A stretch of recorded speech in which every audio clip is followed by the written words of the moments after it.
네, 여러분 안녕하십니까? 그러면 제1세션을 시작하도록 하겠습니다. 네, 여러분 잘 아시다시피 이 역사라는 게 흘러가면 기억이 희미해지기도 하고요.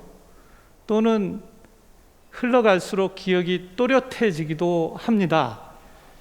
여기 계신 이 네 분은 한러 혹은 한소 수교사에 있어서 정말 역사와 신화 그 두 가지를 다 가지고 계신 분들입니다. 옛말에도 그런 얘기가 있지 않습니까? 햇빛에 바라면 역사가 되고 달빛에 물들면 신화가 된다.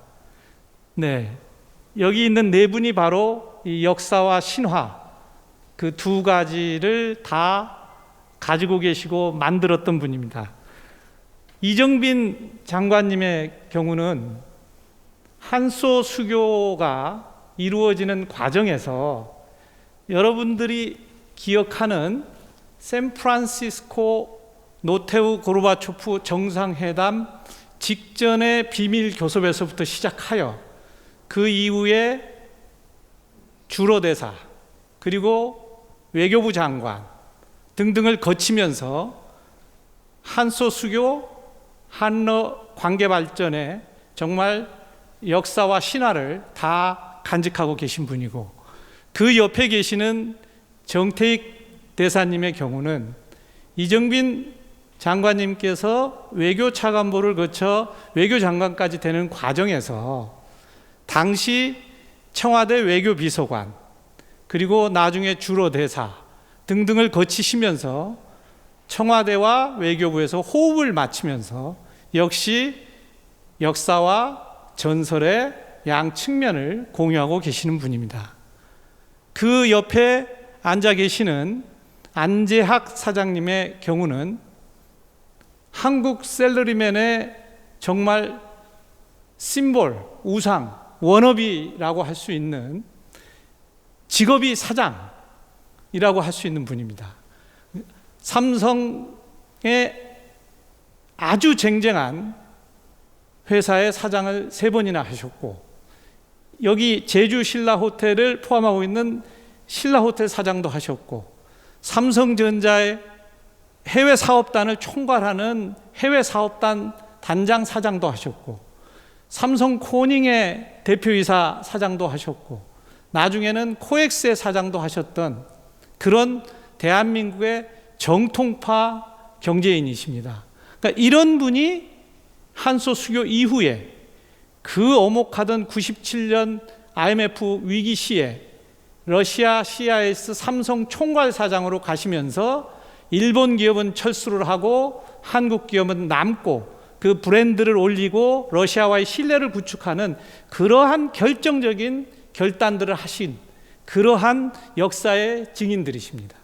바로 이런 정통파 경제인들, 이런 실력파들이 같기 때문에 오늘날의 한러 경제관계가 이렇게 비약적인 발전을 할 수 있었고, 그렇기 때문에 앞으로도 또 발전할 수 있는 좋은 해안을 이런 분들로부터 들을 수 있다고 생각을 합니다.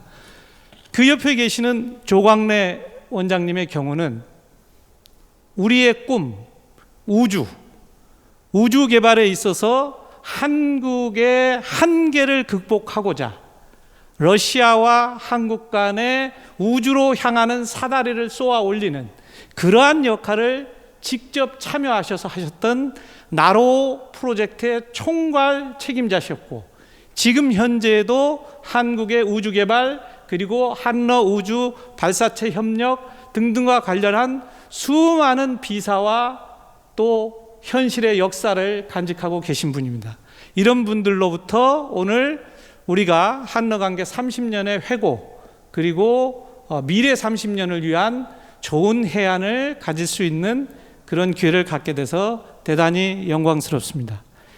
제가 오늘 아마 사회를 맡게 된 이유가, 제가 89년부터 소련을 왔다 갔다 하면서 그 당시 모스크바 특파원 그리고 그 이후에도 지금까지 때로는 정부에서, 때로는 학계에서, 때로는 국책연구기관에서 제가 옆에서 한러 관계를 지켜봤기 때문에 아마 사회를 보게 된 것 같습니다.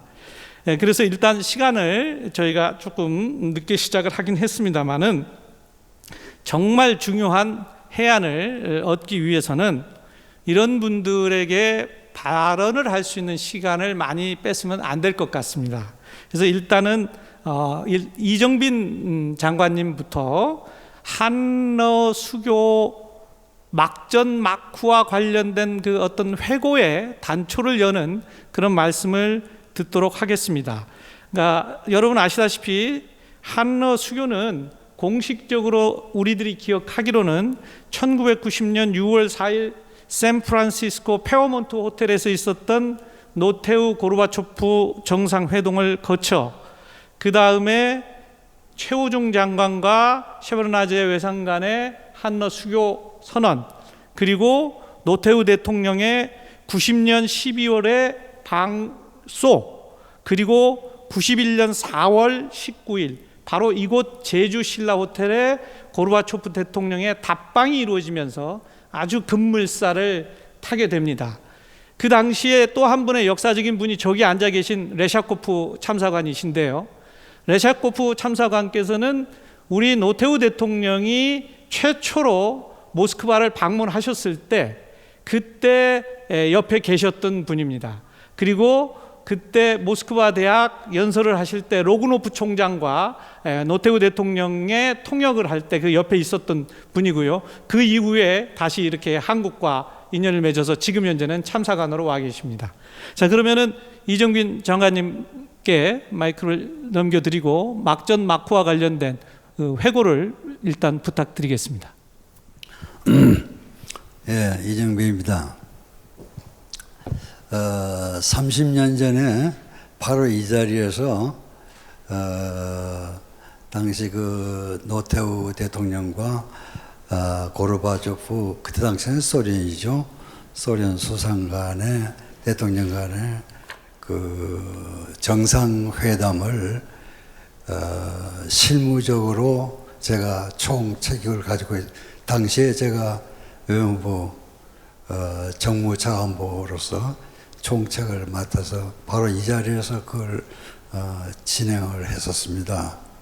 그리고 바로 요 옆에서 아마 그때 많은 내외 기자들 앞에서 제가 브리핑을 하던 일도 생각나고, 그래서 오늘 한러 30주년 을 하는 이 자리에 와보니까 저는 개인적으로도 참 감회가 새롭고 그렇습니다.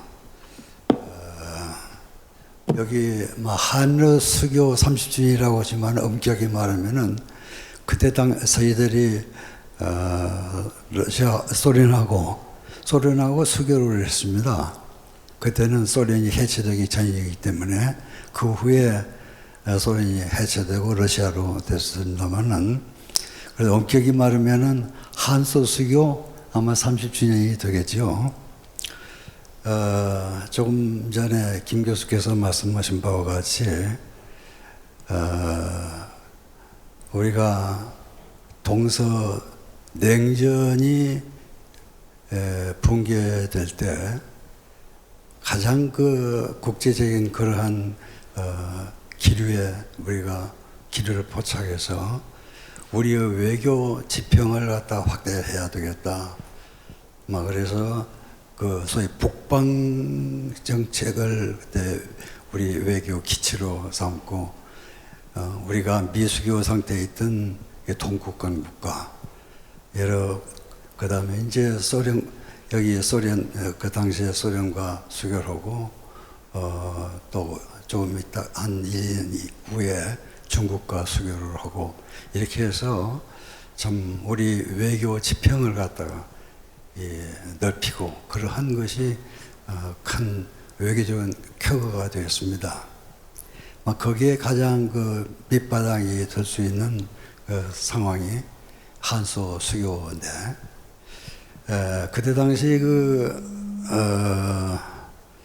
지금 김 교수께서 말씀하신 것처럼 샌프란시스코에서 노태우 대통령과 고르바초프 대통령 간의 회담은 미수교 상태에 있어서 미수교 간의 국가의 정상이 회담을 하는 그때 그때 당시로는 참 그게 좀 있을 수 없는 그런 참 회담이 됐습니다.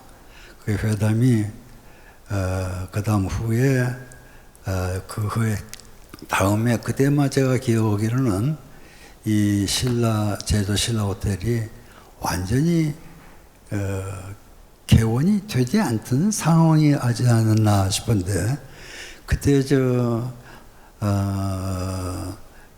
이 자리에서 한소 정상회담하기 위해서 여기 시설 갖다가 정비를 하고 막 그렇게 했는데 지금 기억나는 거는 그 고르바초프 대통령이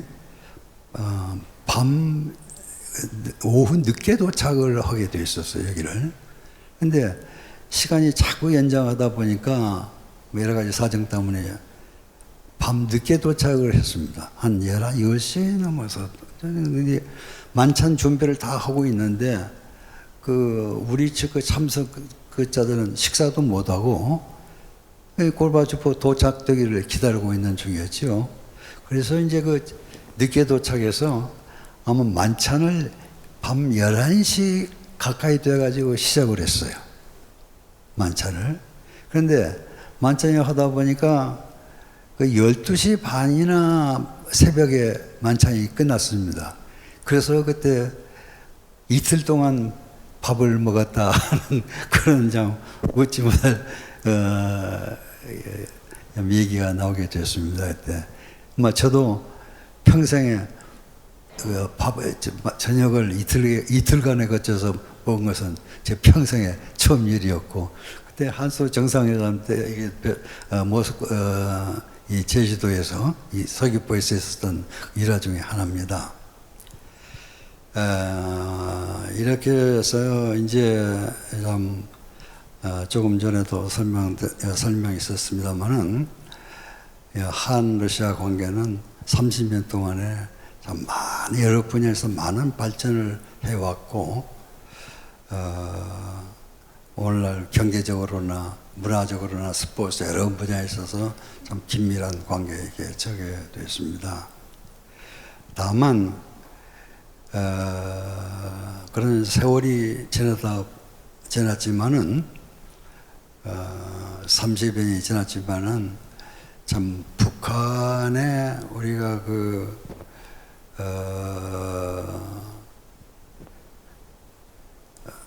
옛날에 북한을 우리가 국제사회로 이끌어야 되겠다. 북한에 우리가 남북관계를 발전하기 위해서는 무엇보다도 북한을 국제사회의 정당한 하나의 일원으로서 이끌어가지고 그렇게 해야만이 이 남북관계다가 우리가 타개할 수 있지 않느냐 하는데 그런 것이 30년 세월이 지나갔음에도 불구하고 아직도 큰 진전을 이루지 못하고 있는 것은 제가 아쉽게 생각하고 그렇게 생각이 됩니다. 네, 장관님. 벌써 이 은퇴를 좀 하신 지가 제 생각에 몇 년이 됐음에도 불구하고 이승만 대통령 시절에 우리 장관님은 외교부에 입부를 하셔서 그 이후에 이제 은퇴를 42년 정도 봉직을 하고 하신 거거든요. 그러다 보니까 몸에 밴 어떤 공직자의 어떤 기밀 엄수에 대한 이 뭐라고 그럴까요? 강박관념이 아직도 여전히 있으신지 말씀을 풀어놓을 듯 하다가도 안 풀고 뭐 이런 부분이 있습니다. 그래서 일단 우리 장관님께서 잠깐 한숨을 돌리시라고 하면서 당시 이 청와대 외교 보좌관을 하셨던 비서관을 하셨던 우리 정태익 대사님의 말씀을 먼저 듣고 또 다시 또 돌아오는 그런 순서대로 하도록 하겠습니다. 정 대사님부터. 네, 반갑습니다.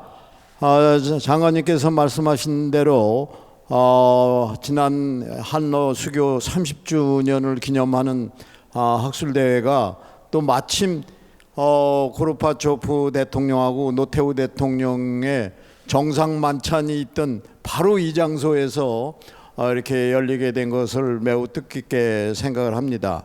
한러 관계는 사실은 러시아가 1860년에 중국과 북경 조약을 채택을 해가지고서 연해주 지역을 차지하게 돼가지고 한반도와 접경 국가가 됐기 때문에 바로 한반도의 국경을 접하는 그런 나라가 됐는데, 이 나라와의 관계가 사실은 1884년에 우호 통상 조약을 체결해 가지고 국교를 맺었는데, 여러분들도 잘 알다시피 1904년에 러일 전쟁이 일어나 가지고 1905년에 패퇴해 가지고 포츠담 선언을 체결하게 됨으로써 우리가 을사조약을 체결한 거예요. 그래서 을사조약 때 우리가 외교권을 박탈당해 가지고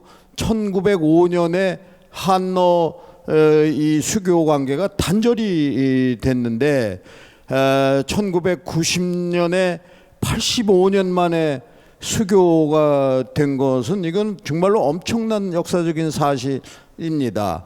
이러한 그 역사적인 그런 건에 제가 외교안보 비서관으로, 노태우 대통령 비서관으로 참여를 했고, 그때 이정빈 장관께서 정무차관보로 활약을 해서 하여튼 샌프란시스코에서 처음으로 정상회담이 개최됐고, 그것을 계기로 해가지고 바로 6월달에 만났는데, 샌프란시스코에서 만났는데 9월에 뉴욕에서 최호중 장관하고 세바르너제 외상이 국교 수교를 합의를 해가지고서 역사적인 대전환을 했습니다.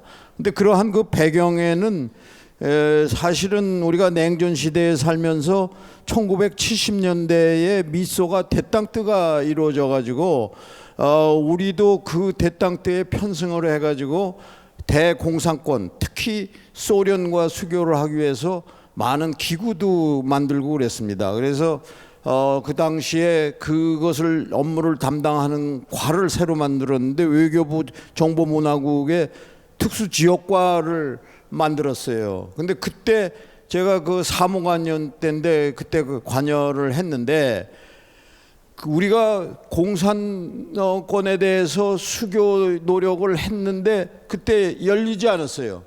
그게 20년이라는 세월이 흘러가지고 지금 우리가 얘기하는 그러한 그 역사의 문이 열린 겁니다. 그런 과정에 제가 참여했던 그 부분만 간단하게 설명을 하고, 그 후에 그 인연이 돼가지고 주 러시아 대사를 2002년서부터 2005년에 했는데, 그때 이루어졌던 얘기는 이제 다음 라운드에서 얘기를 하고 이 초창기의 얘기를 합니다. 그런데 이 수교가 이루어지기 전까지 여러분들도 잘 아시지만 고르바초프 대통령이 신사고를 해가지고 이 수교의 가장 중요한 발언을 1986년 크라스노야르스크에서 연설을 했어요. 그때 한국에 대해서 언급하고, 이 러시아가, 소련이 이 아시아 국가와의 관계를 개선을 해야 한다. 그건 뭐 경제 발전 목적으로 한 거죠. 그것이 큰 계기가 돼가지고 노태우 대통령이 이거 우리가 이제 소련의 문이 열리겠구나 해가지고 북방 정책을 본격적으로 해가지고 추진한 결과물이 한러 수교입니다. 근데 그때 1989년에 엄청난 역사적인 대변화가 일어났는데, 88년 서울 올림픽을 계기로 해가지고 바로 89년에 여러분 기억하시는 것은 고르바초프 대통령하고 부시 대통령이 몰타에서 만나가지고 냉전 종전 선언을 했는데, 이것이 굉장한 세계적인 사건입니다. 냉전은 미소 냉전은 1945년 얄타에서 시작을 해가지고 몰타에서 끝난다는 그러한 환경이 조성이 됐습니다. 그 환경을 대한민국 외교가 잘 활용을 해가지고서 만든 것이 바로 영사처를 먼저 만들었어요. 그러니까 수교 전에 영사처에 합의를 해가지고 초대 영사처장이 공로명 장에 해가지고 하여튼 이러한 역사의 문이 열렸다는 거. 그래서 89년에 여러 가지 그게 배경이 돼서 90년 샌프란시스코 6월에 하고 9월에 수교하고 91 그해 노태우 대통령이 12월 달에 수교한 후에 바로 모스크바를 역사상 처음으로 방문을 해서 정상을 회담하고 그것의 답방 형식으로 고르바초프가 방문을 했는데 그것은 소련이 수립된 1917년 볼셰비키 혁명으로 이루어진 해외 최초의 러시아 지도자가 한반도를 방문한 거예요.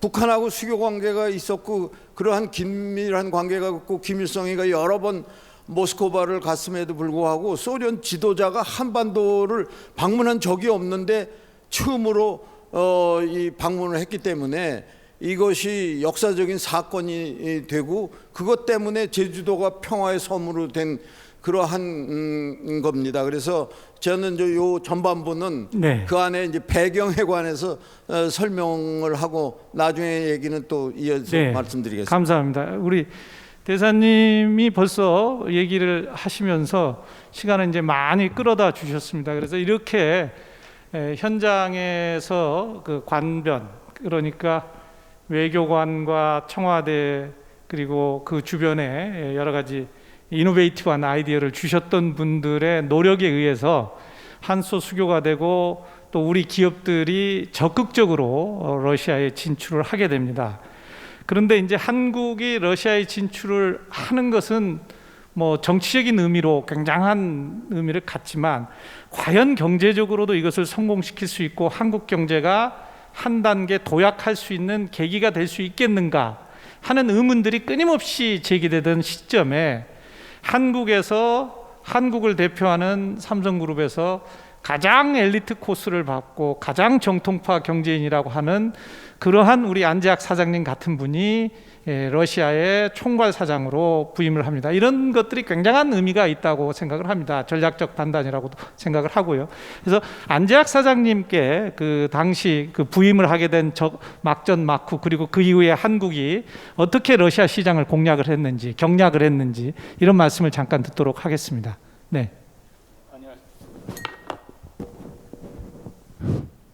안녕하십니까, 안재학입니다. 저는 서울의 본사에서 그러니까 제가 1997년 모스크바에 부임해서 러시아 CIS 총괄 사장으로 부임하기 이전에는 본사에서 삼성그룹의 해외 사업을 총괄하는 그런 업무를 맡아 있었습니다. 그래서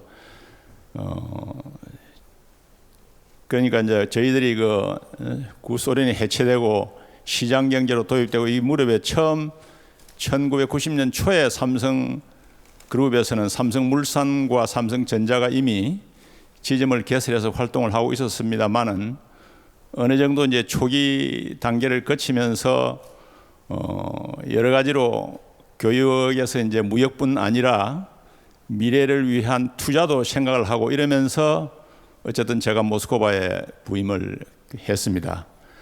그 당시에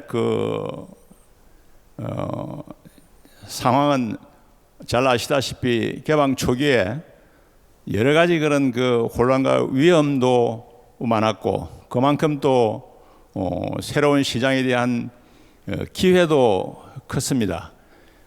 대개의 경우에 이제 일본이나 미국이나 구라파 등 이런 선진 시장과 아시아 그리고 이제 이런 그 중진국들 사이에서 사실 과거 소련은 상당히 그 알려지지 않았고 또 개척하기가 어려웠던 시장이었기 때문에 여러 가지로 그 연구팀도 있었고 뭐 다양한 그런 그 분야로 어프로치를 했습니다.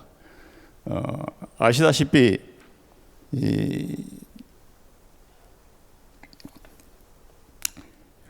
그 여러 가지로 이제 소련이 과거에 인간의 그 식욕이라든가 인간이 갖고 있는 본능적인 소유욕 이런 것을 그 억제하고 통제하고 이런 사회에서 이제 시장 경제로 개방이 되면서 소위 그 소유에 대한 그리고 여러 가지 그 수요에 대한 욕구가 아주 굉장히 충동적이었습니다. 그 과거에 이제 특히 소비재 산업을 중심으로 해서 기존의 산업들이 한 50% 이상이 공장의 문을 닫았고 또 여러 가지 면에서 그 이 새로운 이제 소위 그 시장 경제를 하는 선진 나라들의 새로운 상품들이 들어오면서 구조악하고 볼품 없는 소위 그 소련제 상품을 보다가 이런 외국 상품을 보면서 이 소비자들이 엄청난 하여간 그런 그 새로운 충동 욕구를 유발하게 되었고 이것이 초기 선점을 해 나가는 과정에서 아주 중요한 그 요소였습니다. 특히 그 당시에 그 모스크바 러시아는 이런 그 국영 기업체의 소위 그 민영화 과정에서 새로운 부자들이 많이 탄생했고 올리가리라는 불법적인 그런 그 어떤 여러 가지 그 방법으로 정치 세력과 결탁을 해서 나타난 새로운 신흥 부자들은 엄청난 부를 축적했습니다.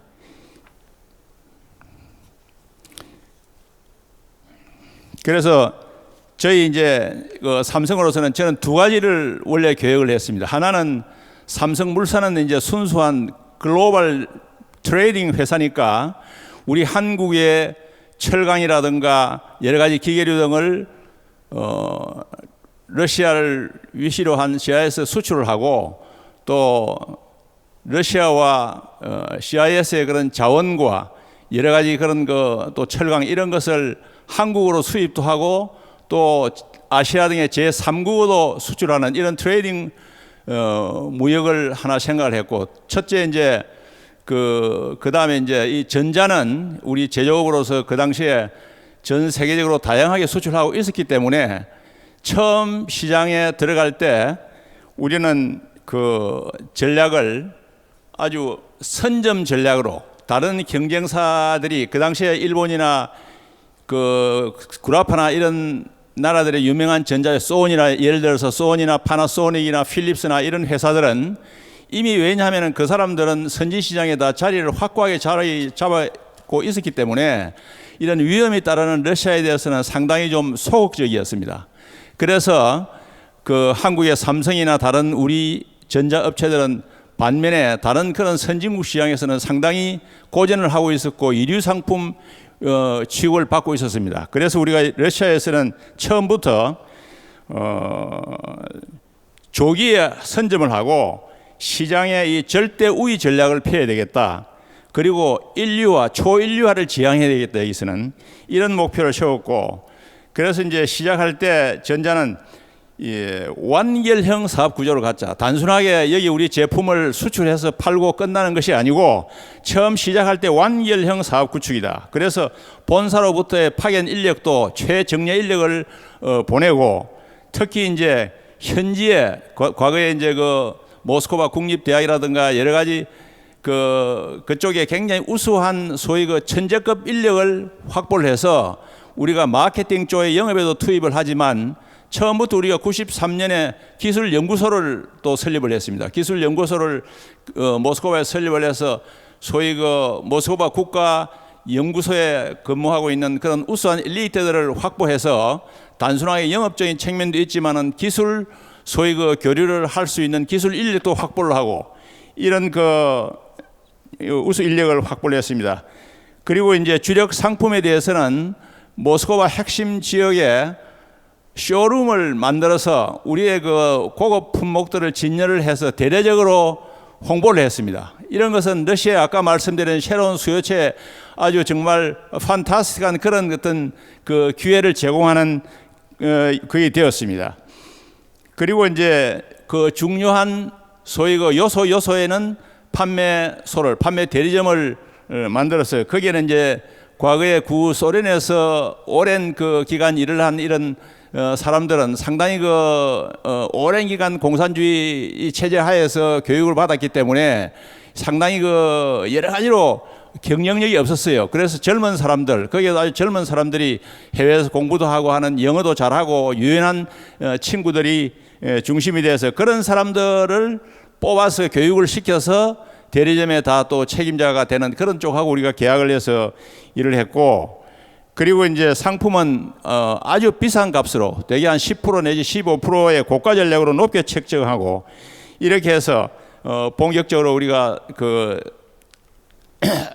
본격적으로 그 사업을 해 나갔습니다.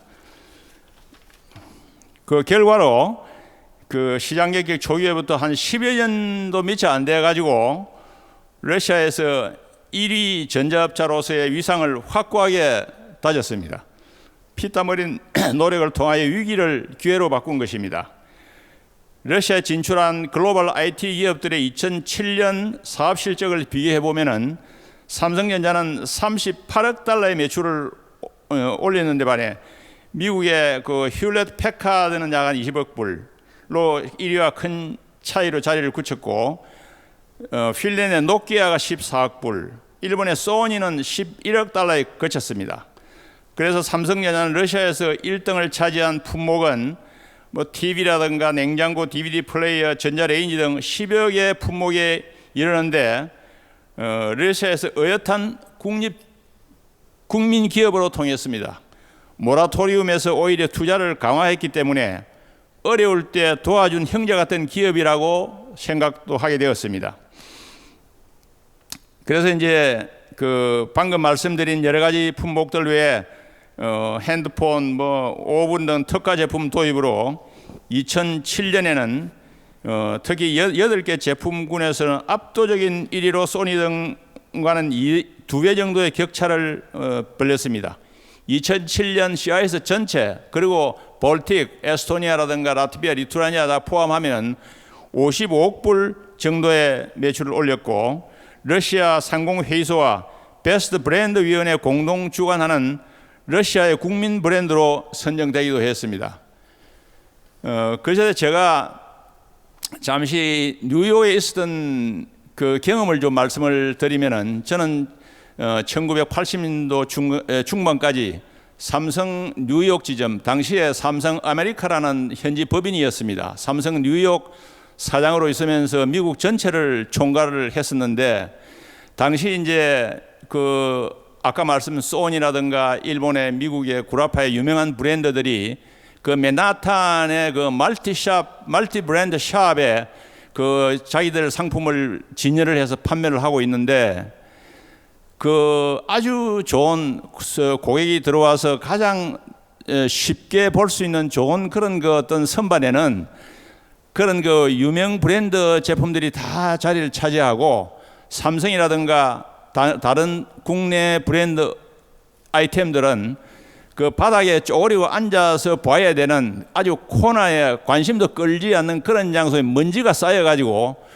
그렇게 취급을 받고, 오직 그냥 값을 싸게 해서 그런 선진제품과 가격 차이가 한 30% 정도 싸게 해서 가격으로 그냥 판매하는 이런 그런 상태였습니다. 당시에 이제 이건희 부회장도 그 현장 방문을 자주 이제 하곤 했는데, 이제 안내를 해서 이제 저희들이 같이 가서 보면은 우리 제품이 그 모양을 보고 비참한 그런 거를 굉장히 통렬하게 느꼈고, 저희들하고 이제 회의를 하면서도 결국 삼성전자는 망하기는 망하는데 몇 년 후에 망하느냐가 문제다.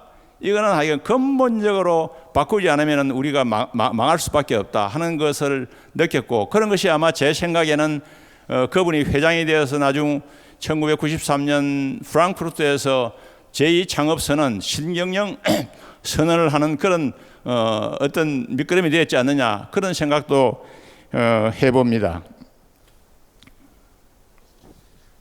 네. 사장님, 지금 이제 우리 사장님께서 아주 삼성의 대소 혹은 대러 전략에서 아주 중요한 포인트, 최고의 인재를 보낸다. 그 다음에 완결 전략을 추구한다.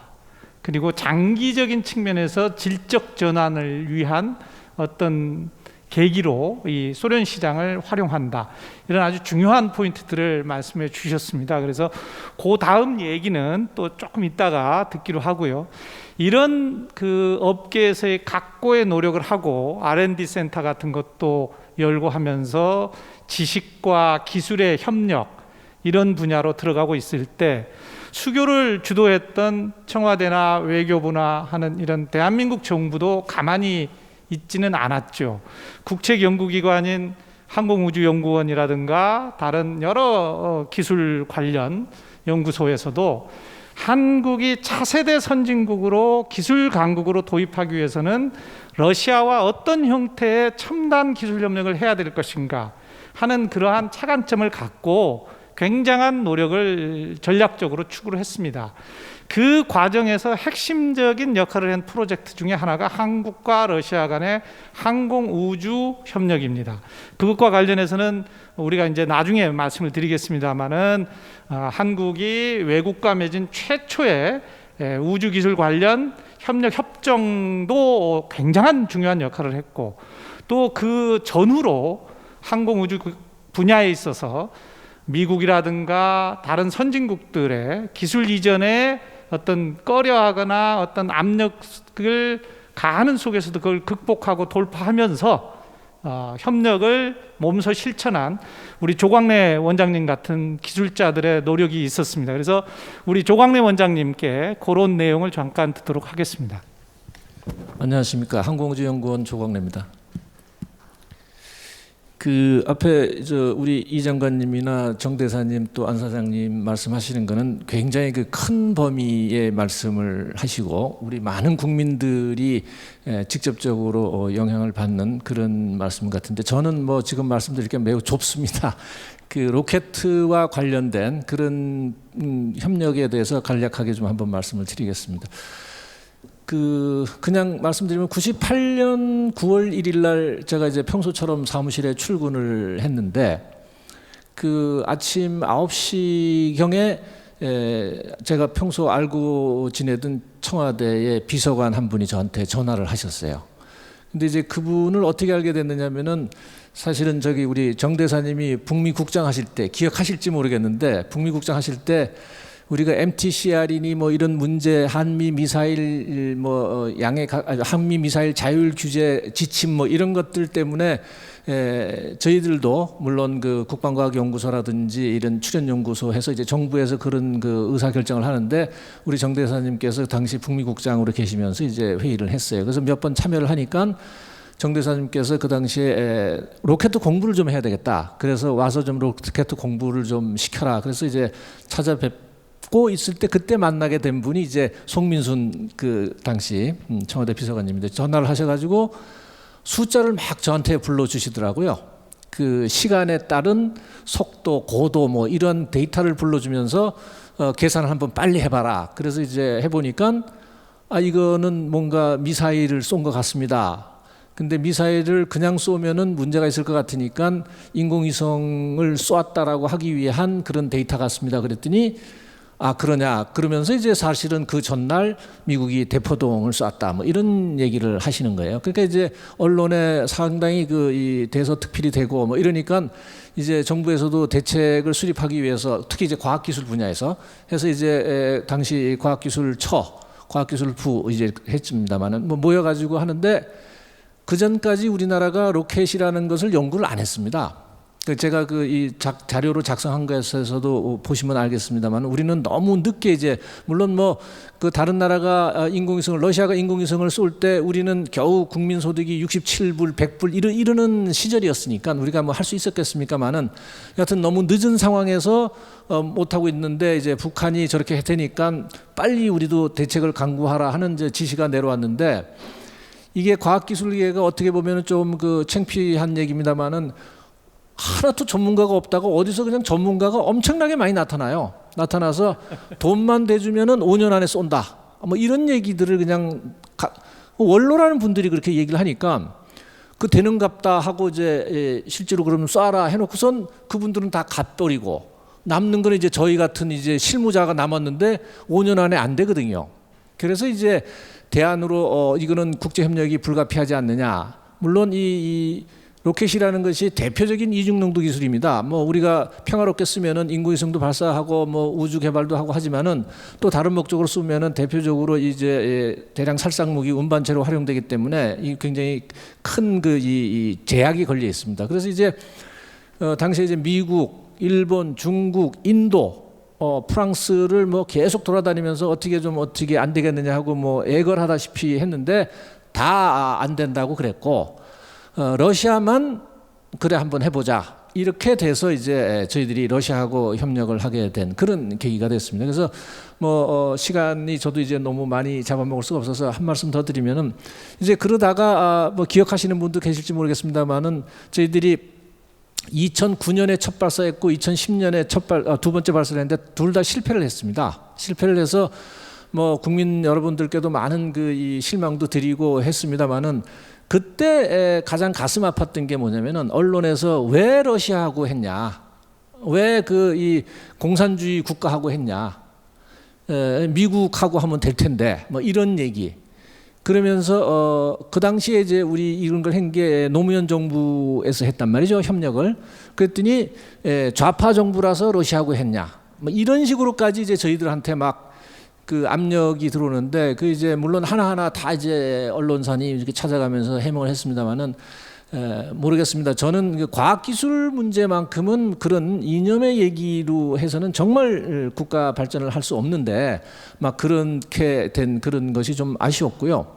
그리고 이 결국은 과학기술 분야의 가장 핵심은 기술 그 자체입니다. 그래서 저희들이 러시아하고 이따가 뭐 기회가 있을지 모르겠습니다만 굉장히 어려운 환경 속에서 그 협력을 해서 결국은 2013년에 마침내 성공을 했고 그 이후에 러시아하고 저희가 협력하면서 어깨너머로 본 거 또는 뭐 그 책상 위에서 이렇게 슬쩍슬쩍 한 거 뭐 이런 거 등등을 해가지고 완벽하게 지금은 100% 자립으로 하고 있습니다.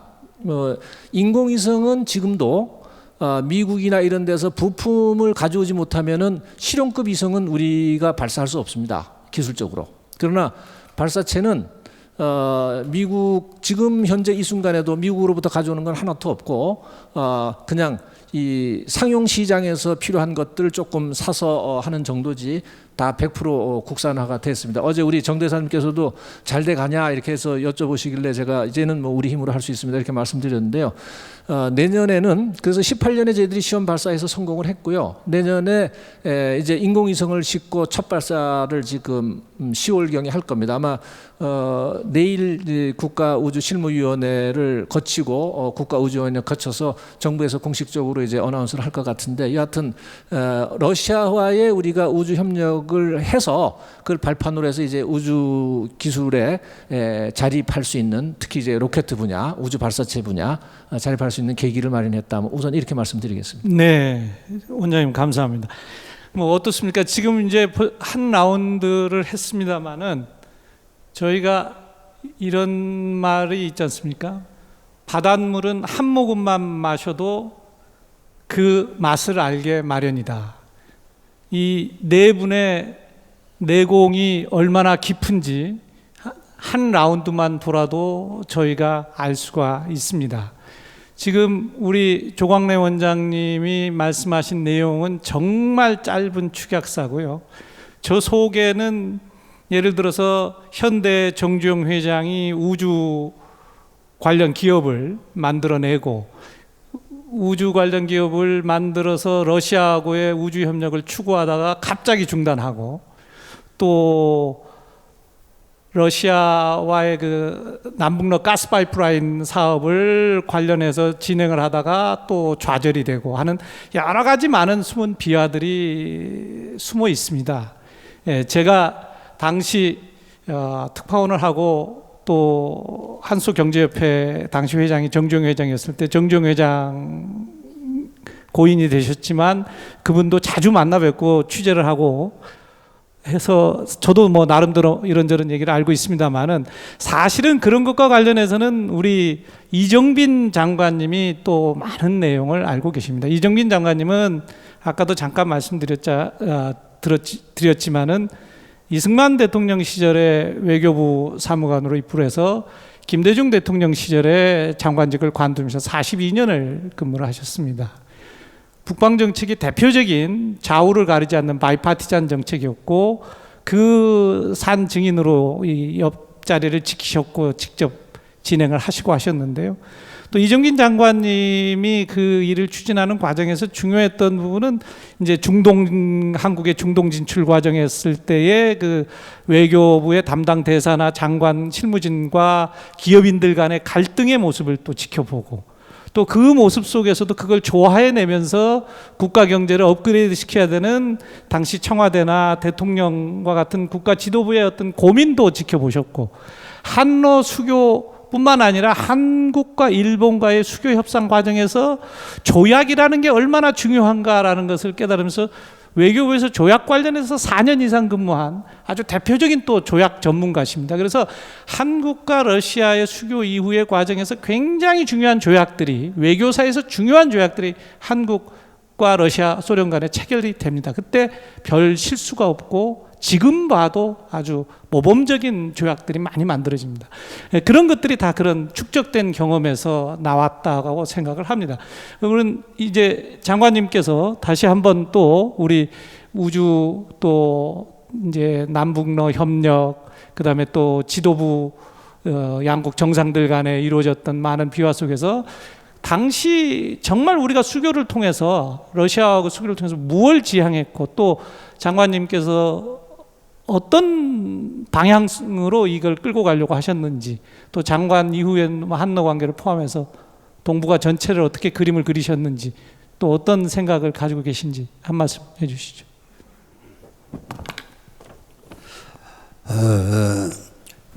참 우리가 지도를 보면은 세계 지도를 보면은 좀 한국 위치라는 게 참 되게 듭니다.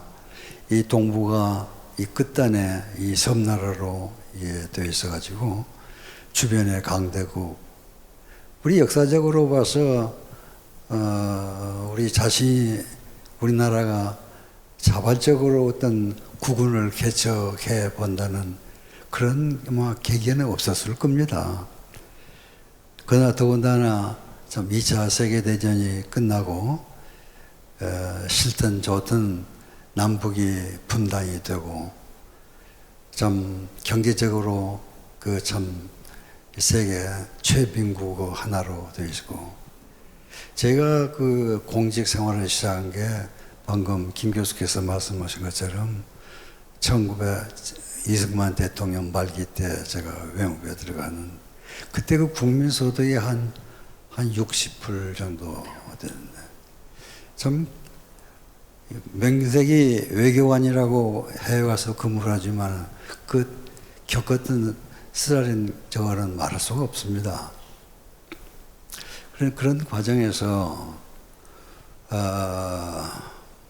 참 말썽 많던 한일 관계 우리 주변은 어떻든 누가 뭐라고 하더라도 일본이라는 이웃이 있고 중국이라는 큰 땅덩어리가 있고 그 넘어서 러시아라는 큰 땅덩어리가 있습니다. 이 틈바구니 속에서 우리가 참 발전을 이루어가고 우리 나라를 운영해 나가야 하는데 남북이 분단되고 이렇게 하더니 참 이걸 어떻게 했으면 좋겠냐. 참 제 손윤병 외교관 입장에서도 큰 제가 생각 과제 중에 하나였고 그러던 것이 조금 전에 그 이수호 대사님께서도 말씀하셨습니다만은 냉전이 계속되다가 냉전이 이제 끝나게 됩니다. 국제 냉전 체제가 무너졌을 때 그때 당시에 이 기회 국제적인 흐름을 우리가 잘 포착을 해서 우리 외교 지평을 확대를 하고 대외관계를 확대를 해야 되겠다. 이렇게 하는 것이 우리 경제 발전에도 큰 도움이 되고, 그래서 작성한 것이 이제 북방외교 아니겠습니까? 좀 그때 당시는 제가 그 후에 여담입니다만은 인도 대사를 제가 90년 초기에 했어요. 그때 당시에 냉전 시대에 비동맹권의 수장국은 인도였습니다. 근데 인도 수상이 라오 수상인데 냉전 체제가 무너지고 나니까 제일 먼저 고민이, 그러면 인도라는 비동맹 수장국이 국제적으로 가야 할 길은 어떤 거냐. 굉장히 고민을 했어요. 그 양반이 그 외무장관 출신입니다. 그런데 한 번은 저를 보자고 그래요. 그 갔더니 내가 한국을 가보겠다. 그럼 한국을, 그때 당시에 인도와 우리 관계는 참 인도는 뭐 비동맹권이지만은 소위 친소, 반비 막 그런 상황에 있었는데, 이 얘기가 뭐냐면은 냉전 체제가 무너지고 나니까 인도에서는 굉장히 어렵다, 국제적으로. 과연 이 대외 관계를 어떻게 조율해야 될지 문제인데, 보아하니 사우스 코리아, 한국은 참 이게 공산권하고 전부 문호를 교류를 하고 이렇게 외교를 잘 하고 있는데, 요걸 한번 한국 가서 한국 대통령께 얘기를 들어보고 싶다, 그런 얘기가 있었어요. 그래서 이제 한국에 와서 뭐 온 일도 있고 그런데, 그건 여담입니다만은, 그와 같이 우리가 그때 당시에는 참 외교 지평을 넓히면서 저거를 우리가 외교적인 성과를 많이 확대해 왔습니다. 그럼과 동시에 우리 경제 발전도 많이 이루었고, 제가 보니까 우리가 그 정부 업자 입장에서 그게 대외 관계를 개선했냐 하면은 그것만은 전부는 아니었어요. 참 우리 안 사장님께서 조금 전에 말씀하셨다시피 우리 많은 수많은 기업체, 사기업들, 민간 기업들 참 이 혼연일체가 돼서 참 대외 관계를 우리가 진출하고 확대를 하고 그랬습니다. 이제 그런 결과 우리는 상당히 이제 글로벌 국가로서 이제 참 이렇게 성장이 됐습니다만은, 그럼 한편 북한은 어떻게 됐느냐? 우리가 옛날 지난날 김대중 대통령 때 소위 선샤인 폴리시라는 것을 내걸고 있었습니다만은, 그러면 정치적으로 해석할 때는 여러 가지로 해석할 수 있겠죠.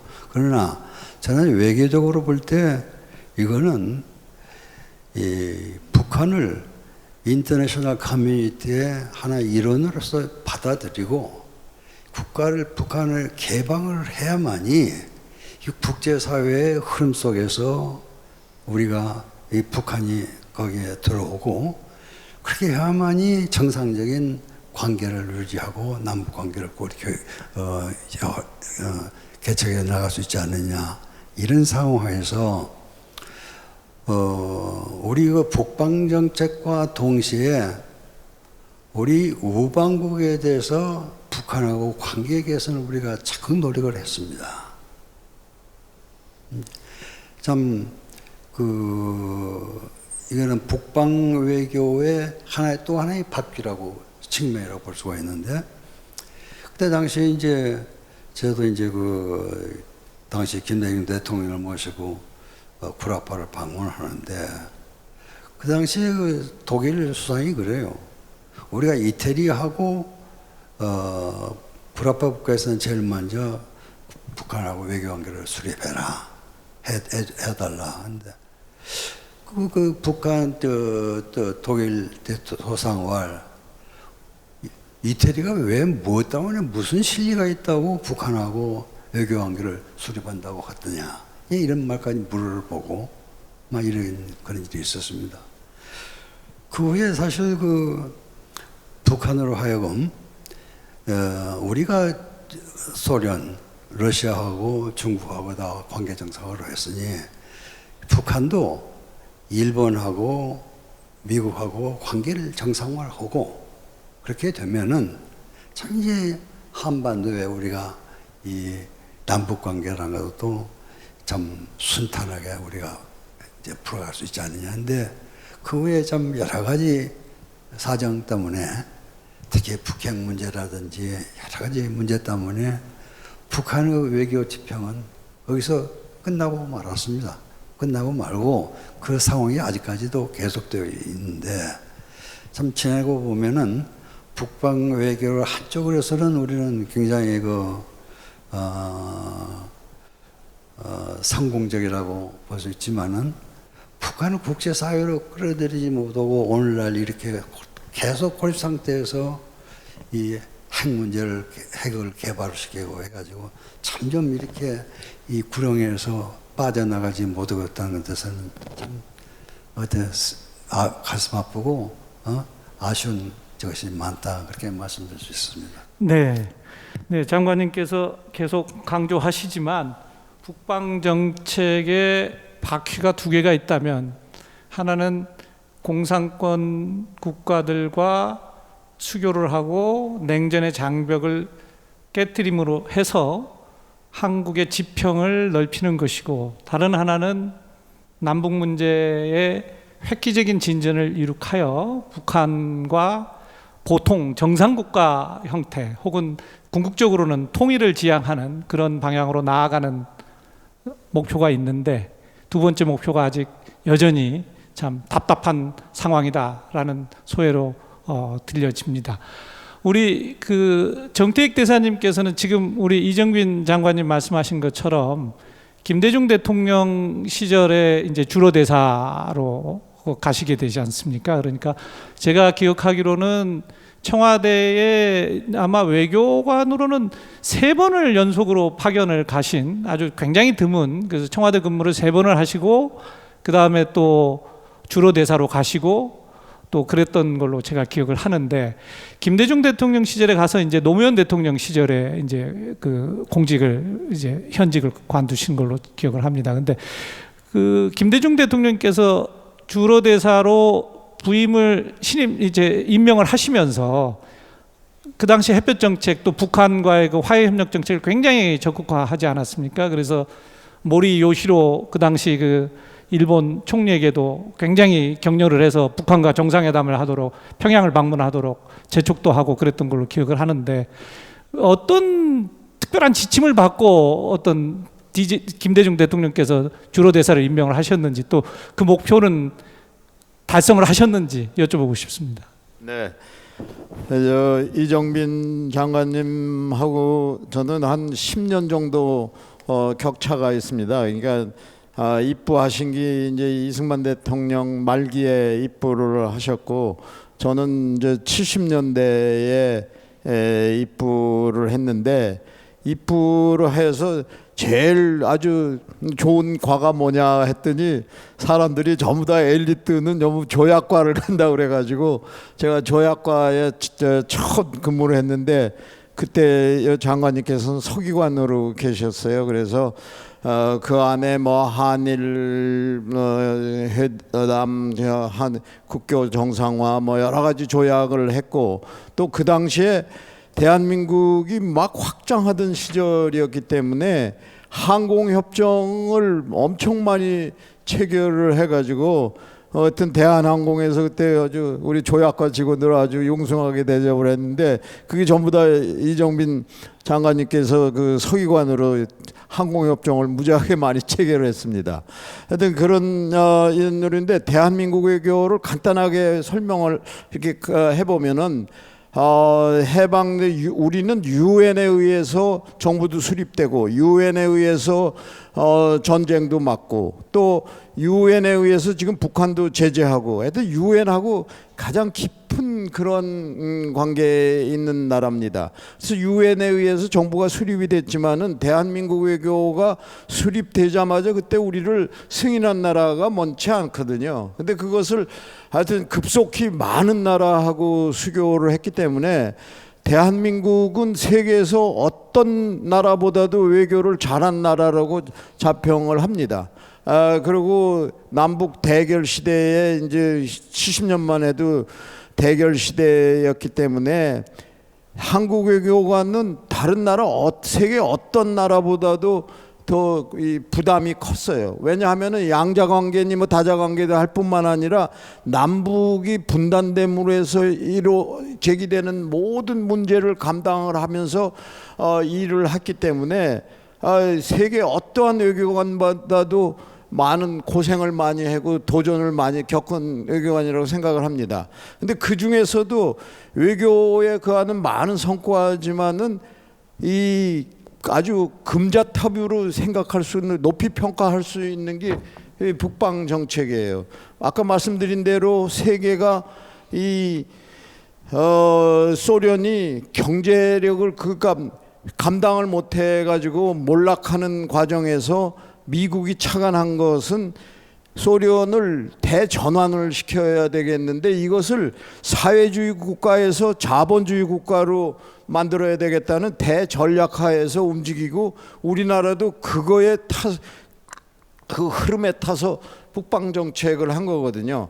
그래서 그 첫째로 해준 게 그 당시 소련이 재정적으로 어려웠기 때문에 차관을 국제적으로 공유를 해가지고 결국 그것이 성공을 해가지고서 소련이 붕괴가 되고 해체가 돼서 러시아 연방이 탄생이 됐는데, 그 과정에서 우리가 북방 정책을 했다 이겁니다. 근데 그 북방 정책에 우리는 그게 성공을 해가지고 축복이고, 북한에 대해서는 재앙이 됐는데, 그때 북방 정책을 계획했을 때에는 우리가 먼저 수교를 하고, 북한도 지금 아까 장관님이 말씀하신 대로 북한을 국제사회에서 끌어내기 위해서 북한도 이 일본이나 미국이 승인하는 그러한 생각도 했단 말이죠.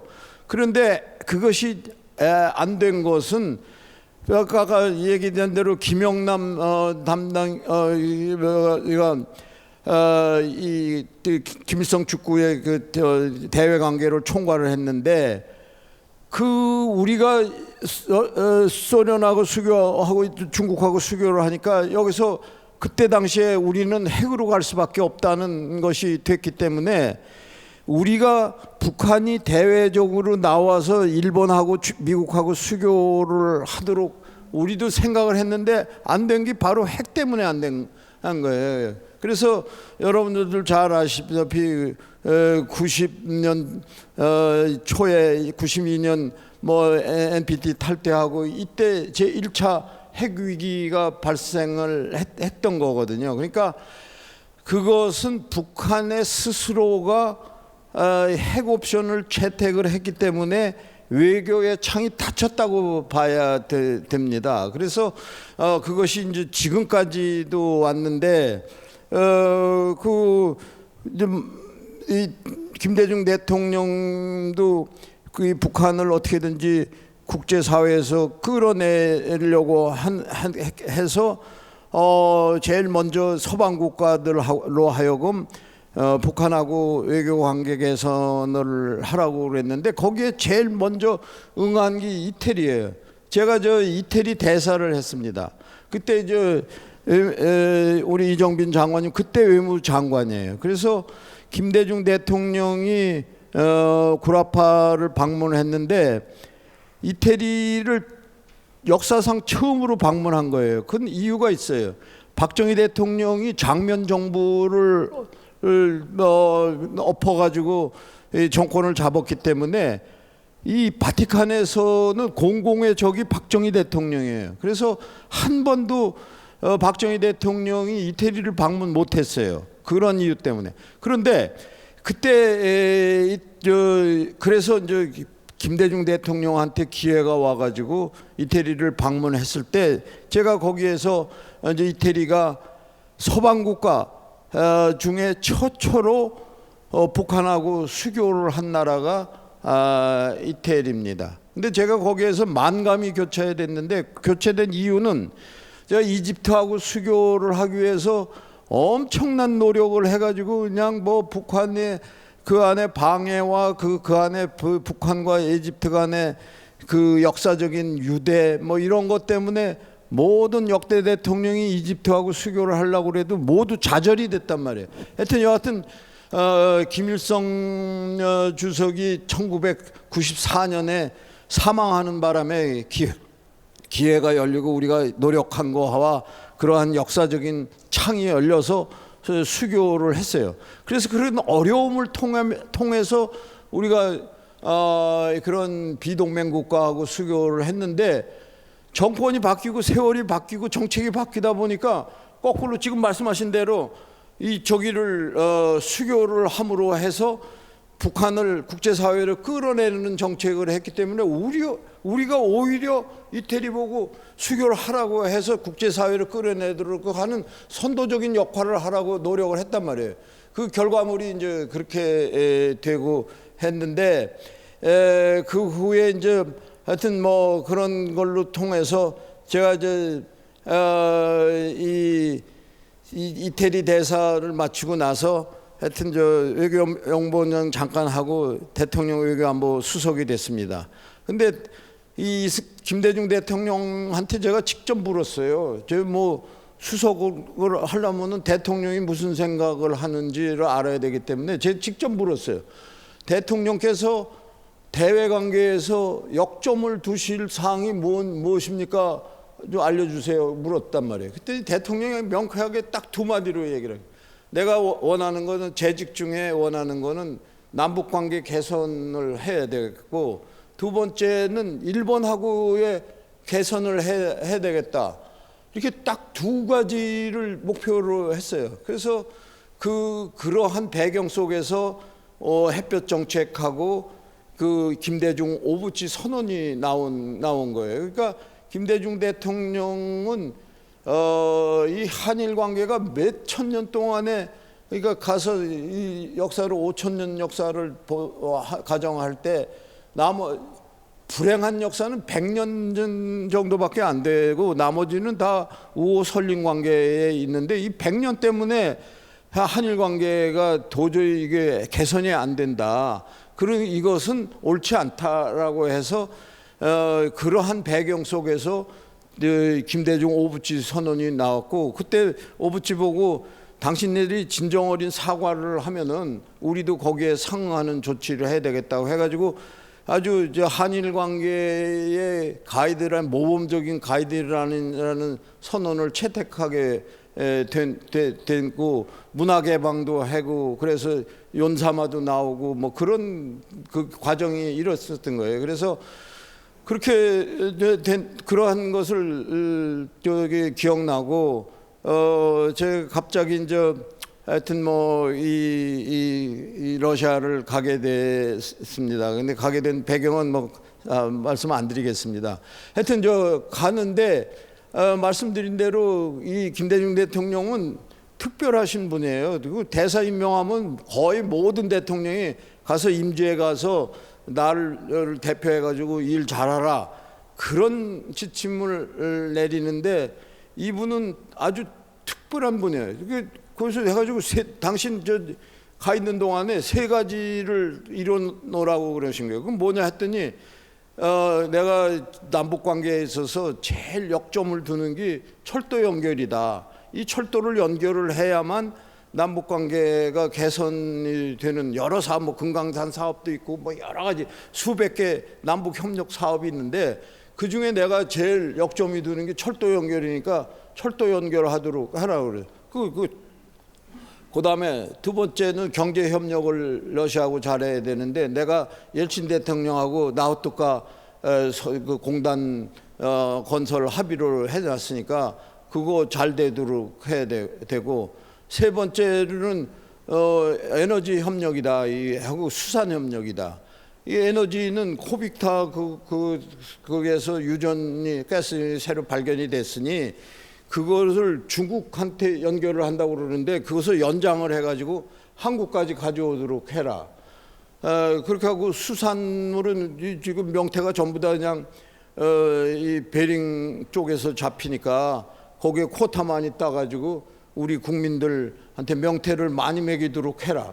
그렇게 아주 명확하게 얘기를 해서 가가지고 그 미션을 한 것이 이제 기억나는데, 첫째 철도 연결에 관해서는 러시아는 적극적이에요. 뭐 우리보다도 더 적극적입니다. 그래서 연결하기 위해서 자기네들 뭐 이 전자동화를 하고 해서 선투자를 한 뭐 엄청나게 2억 불 이상 선투자를 해서 해놓고 그 뭐 대표단도 파견하고 열심히 이제를 해가지고 했는데, 북한이 다른 나라에서 뭐 투자하고 이 사람들은 투자를 하면은 투자를 해야지 거기에서 경영에 간섭하는 거는 이게 싫다 이거예요.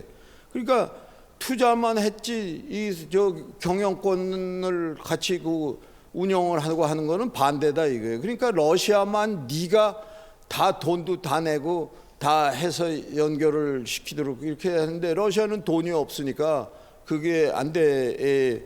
그거는 콘소시엄으로 하라고 하니까 하여튼 그런 거. 그리고 뭐 간단히 뭐 말씀드리면, 김정은은 이 철도 연결해 놓으면은 한국이 더 덕을 더 보고 북한도 덕을 보지만 한국이 더 덕을 본다. 그렇게 더 덕을 보면 남북 격차가 더 벌어진다. 그런 것 때문에 이 말로는 좋다고 그래놓고 내용적으로는 발목을 잡아서 지금까지 연결이 안 되는 겁니다. 그리고 두 번째, 이 저 나우트카 공단 문제는 우리 정부가 합의를 해가지고 우리 국회 비준을 다 했는데, 러시아 쪽에서 부처 간에 이게 이해가 맞지를 않아요. 그러니까 산업부하고 재정부하고 때문에, 그리고 또 지역 차별 문제 그런 것 때문에 안 돼가지고, 하여튼 세계 역사상 국회 비준은 됐는데 상대편 국가가 그걸 비준 안 해가지고서 그 사업이 대통령 합의상이 이행이 안 된 전무후무한 케이스입니다. 그래서 지금까지도 안 되고 있는 겁니다. 그래서 이게 공단이 되고 해야, 아까도 뭐 얘기되는 뭐 동방정책, 뭐 우리가 이제 또 워낙 이 북방정책이 성공을 했기 때문에 문재인 정부에서도 이것을 이어받아 가지고 신국방정책을 취하고 있는데, 그것이 안 되고 있고, 그리고 또 한 가지 가장 중요한 문제라고 생각을 하는 것은, 여러분들 학자분들이니까 이 논문을 쓰고 뭐 하시는데 이게 참고 사항으로 해야 돼요. 미국이 DMZ를 관리를 하고 있기 때문에, 우리가 여러분들 기억나시잖아요. 여기 계신 학자들 우리 같이 이게 가스관도 가져오고 광케이블도 놓고 뭐 철도도 연결하고 뭐 모든 러시아와 한러 협력 사업을 다 했는데, 결국은 DMZ를 관통하는 문제가 해결이 안 돼가지고 이게 지금까지 안 되는 거예요. 그래서 여기에 가장 중요한 게 미국이 참여를 해가지고 미국이 동의를 해서 같이 협력을 하는 구조로 가야만 지금 우리가 논의하고 있는 향후에도 할 그 한러 협력 사업이 이행이 될 수가 있으니까, 이 점에 대해서 여기 학자분들은 그 점을 해서 우리끼리만 해가지고 되지 않고 미국이 참여해서 동북아의 새로운 질서를 만들어야 된다는 그런 것을 하는 거고, 네. 예, 그런 겁니다. 네. 그래서 그게 우리가 유념을 해야 될 거라는 것을 말씀드립니다. 네, 대사님 뭐 하여간 좋은 주제를 더 이제 디벨롭을 시켜 주셨는데요. 이게 이제 그런 것 같습니다. 아마 우리 장관님도 그렇고 대사님도 그렇고 현업에 계시면서 사실은 속내를 다 털어놓을 상황이라는 게 그렇게 많지도 않고, 또 시간이 지나서 그것을 털어놓을 상황이 오면 관심이 사라지고 과거를 과거는 잊혀지면서 마치 지금 현재의 모든 문제를 다 아는 것 같이 막 목소리가 커지는 사람들이 많아지고, 그게 이제 우리 조광래 원장님이 아까 말씀하신 것처럼 발사체 만들어야 된다 라는 당위성이 있을 때 그것을 현실적으로 추구하려고 하는 그 과정의 어려움을 모른 척 하다가 갑자기 정책이 결정되면 할 수 있다라고 하고 그 다음엔 사라져 버리는 뭐 이런 과정들이 사실 저희들이 지난 30년 동안 많이 봐왔죠. 예, 그런 속에 이면사들이 많이 있습니다. 근데 이제 그러한 정책과 어떤 방향과 목표의 과정 속에서 현실적으로 그것을 비즈니스로 만들고 또 실질적인 진전을 일으켜야 되는 것들은 업계에 있는 분들이거든요. 그래서 우리 안재학 사장님 같은 분은 어떻게 보면 한국의 셀러리맨이 글로벌 셀러리맨이 되고 그 다음에는 이제는 전 세계에서 닮고 싶어하는 나라의 최고 경영자를 오랫동안 하신 분이기 때문에 러시아에 가셔서 아마 느끼신 점이 참 많으실 거라고 생각을 합니다. 우리 안재학 사장님은 뭐 미국에서도 오래 근무를 하셨고 또 한국의 경제 성장의 이면사를 너무나 잘 아시는 분이기 때문에 그래서 안재학 사장님께 여쭤보고 싶은 것은 저희가 이제 정말 시간이 밤을 새고 싶습니다만은 시간이 모자라기 때문에 기업인 활동을 하시면서 러시아 갈 때 생각했던 그 꿈이 지금 생각해 보면 올바른 방향이었는지 그리고 그 꿈을 그래도 생각했던 걸 많이 실현을 하셨는지 혹은 후회되는 게 있는지 이걸 시도해보고 싶었는데 못했다든지 혹은 시도해보고 싶었는데 더 잘했다든지 뭐 이런 식의 말씀을 좀 여쭙고 싶습니다. 네, 그래서 아까 이제 저희들이 개방 초기부터 그런 대로 꾸준하게 성장해온 과정을 좀 말씀을 올렸습니다만은 사실 처음부터 이제 저는 어차피 그쪽에 민수 산업이 많이 무너져서 해외 수입에 의존을 하고 있기 때문에 소위 그런 그 대체 산업 쪽으로 빨리 투자를 좀 해서 적극적으로 투자 활동을 통한 사업의 기반을 좀 굳혀 나가야 되겠다 이런 생각을 사실은 많이 했습니다. 그런데 그것은 여러 가지 그런 그 어떤 뭐 한국하고 그쪽 사정이 너무 다르고 아주 그 관료 사회에서 오래 경험 축적된 그런 과정 하에서 사람들이 쉽게 움직이지도 않고 그런 일들이 엄청 어려웠고 그래서 이제 일단은 그 2007년도에는 우선은 시장이 확고히 기반이 딱혀 있는 그런 그 전자 제품들에 대해서는 우선 생산 기지를 그 깔루가라는 그런 쪽에 나중에 보니까 이제 투자를 그 2억 한 3천만 불 정도 투자를 해서 테레비 연산 한 300만 대 정도 이런 그 규모의 공장을 했고 거기에 물류센터도 함께 건설해 가지고 현지에서 생산되는 제품의 러시아하고 CIS 전 권역의 물류 역할을 하면서 유라시아 물류 경쟁력을 확보를 해 나가겠습니다. 그렇게 해서 발틱 3국, 에스토니아, 라트비아, 리투아니아 그리고 이제 옆에 우크라이나 여기에도 진출을 해서 우크라이나에서 그 브랜드 인지도가 80%, 호감도가 80% 이렇게 넓혀 나갔고 그리고 이제 그 아까 말씀드린 대로 1993년에 연구소를 개설했고 18년에는 AI 센터를 또 확장을 해가지고 여러 가지 그런 핵심 기술 분야의 그 R&D 고도화를 진행을 하면서 러시아의 그런 그 젊은 애들한테 삼성 IT 스쿨 아카데미도 운영을 했습니다. 이런 그 기업 활동에서 이제 여러 가지 양국 간의 그런 그 어떤 문화 사업이라는 측면에서 러시아의 그 문화예술의 자존심이라고 할 수 있는 볼쇼이 극장에도 오랜 그 후원사 역할을 했고 현재 그까지도 재정 지원을 계속하고 있습니다. 그 외에 박물관 에르미타주 미술의 정수라고 할 수 있는 드레자코프의 미술관 공식 후원사 톨소이 박물관의 그 야스나야 폴리사상 제정하는 등 여러 가지 문화 활동에도 여기 열거를 할 수가 없을 정도로 그 많은 그런 역할을 하면서 정부의 그런 그 문화예술 사회공헌 이런 분야에서도 상당히 그 칭찬을 받고 있는 그런 현실입니다. 그런데 사실 제가 아까도 말씀드렸듯이 제가 이제 그 러시아 CIS를 총괄하는 책임자 입장이었기 때문에 그 인구가 러시아가 1억 한 5천, 나머지 CIS 하면 한 3억 정도의 이런 엄청난 인구의 그런 방대한 지역의 그런 그 지역이었기 때문에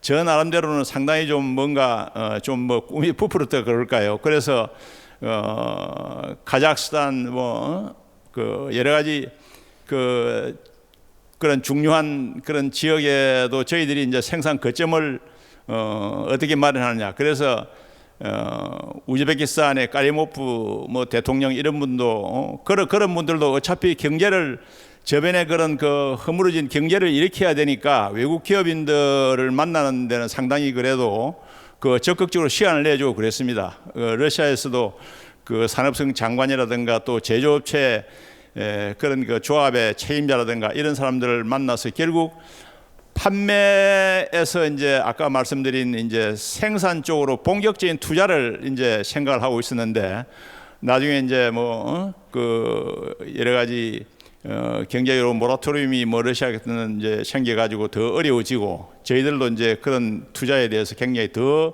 민감한 사안이 되고 이렇게 해서 저는 왜냐하면은 그때 전자 그 외에 이제 많은 분야의 민수에 투자를 하게 되면은 장기적으로 멀리 이래서 보면은 틀림없이 양국 협력 합작에 의한 그런 그 산업 협력이 가능한 분야가 저희들 눈에는 많이 보였습니다. 그런 구상을 많이 하고 또 뛰어다니면서 실질적으로 그 본사에 뭐 중요한 분들도 출장을 오게 만들어서 같이 뛰어다니고 했는데 지금 생각해 보면은 뭐 몇몇 개 자잘한 것이 있지만은 그런 그 생각들을 현실에 옮기지 못하고 떠나게 돼서 상당히 그 아쉬운 점이 많이 있습니다. 네, 감사합니다. 우리 안재학 사장님께서 가지셨던 그 원대한 꿈과 중요한 차관점들이 아마도 그 이후에 후배들 세대에 전해져서 더 심화된 협력이 조만간 가능해지지 않을까 이렇게 기대를 해봅니다.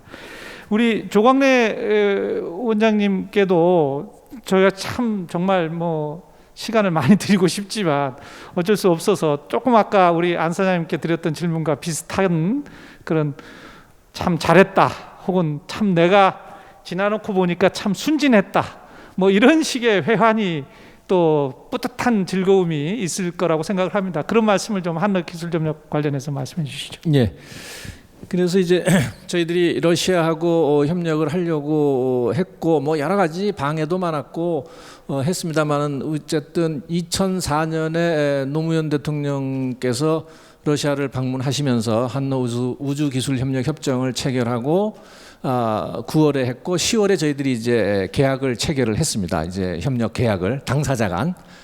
그래서 이제 그렇게 되면은 바로 시작해야 되는데 뭐 아시다시피 이것도 또 정부 허가가 필요하고 국회 비준 동의 필요하고 뭐 이런 과정을 거치다가 일을 진행을 했는데 처음에 저희들이 러시아 가서는 엔진만 좀 기술을 어떻게 해서든지 좀 가지고 올 수 있었으면 좋겠다 이렇게 생각을 했습니다. 왜냐하면은 이것이 굉장히 그러니까 그 복잡한 문제가 있기 때문에 시스템을 다 건드리면은 협력하는데 굉장히 어려움이 많을 것 같아가지고 또 뭐 엔진만 있으면 우리 기술로 좀 어떻게 해볼 수 있지 않느냐 하는 그런 그 나름대로의 조금 그 자신감도 있었고 그랬습니다. 그런데 2년여에 걸쳐서 이제 협상을 하는 과정에서 러시아가 어느 날 갑자기 그러지 말고 엔진 포함해서 발사체 시스템을 다 협력을 하자 이렇게 제안을 했습니다.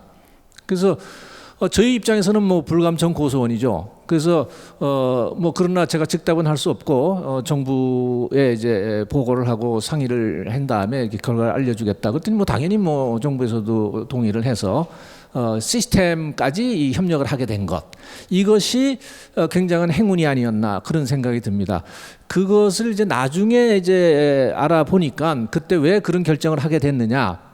러시아가 그 당시 경제 사정이 좀 안 좋았답니다. 안 좋아가지고 이 엔진 회사만 먹고 살게 하기는 좀 곤란하니까 시스템 하는 회사, 뭐 지상 장비 하는 회사 이제 쭉 같이 이제 좀 먹고 살게 하기 위해서 협력의 규모를 좀 키울 필요가 있다. 이렇게 아마 러시아 정부에서는 내부적으로 방침을 정한 것 같고, 저희는 또 뭐 기술을 어차피 습득하는 차원이기 때문에 시스템까지 다 포함하는 것이 좋겠다 해서 그렇게 됐습니다. 아시다시피 제가 자료에도 좀 적어놓고 그랬습니다만은 그 당시에 한 나로호의 경우는 엔진하고 시스템 다 합쳐서 부품 수가 한 15만 개 정도 됩니다.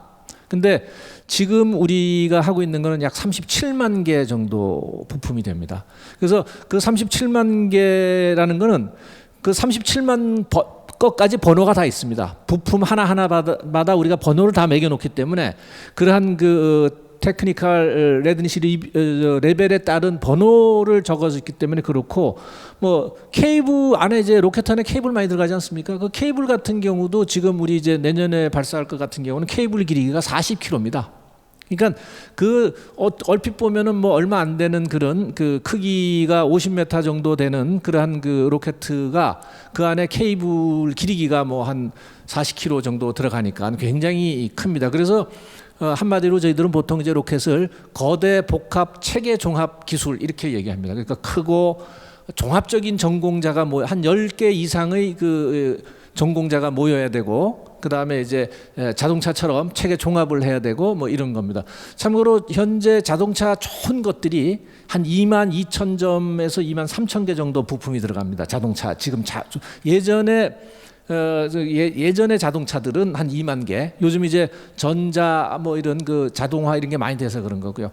막 그런 게 이제 특히 이제 시스템 기술까지 우리가 숙지했다는 것이 저로서는 조금 뿌듯하고, 한 가지는 좀 아쉬웠던 점은 그런 협상을 하는 과정에서 러시아의 유명한 그 액체 엔진 회사가 MPO 에너로고맛이라고 하는 회사가 있습니다. 그 러시아 근교 힘기라고 하는 도시에 있는데, 거기도 굉장히 그 이제 살기가 힘들었던 모양이에요. 그래서 이제 그 회사를 그 스타 컴퍼니로 만들어 가지고 이제 하는 과정에서 우리 한국이 좀 인수를 해라, 그 엔진 회사를, 이런 제안이 있었습니다. 근데 이제 그거는 이제 저희 같은 정부 출연 연구 기관에서는 그런 거를 감당할 수 없어서 그런 제안을 가지고 한국의 여러 산업체들을 다니면서 이렇게, 그러니까 소위 말해서 이제 중개를 좀 했는데 그게 잘 안 되더라고요. 그래서 상당히 이 많은 분들을 찾아뵙고 또 오너분들한테 가서 읍소도 많이 하고 했는데, 그분들이 조금 아쉬웠던 거는 서양 쪽 예를 들어서 보잉 사장의 영향을 많이 받으시더라고요.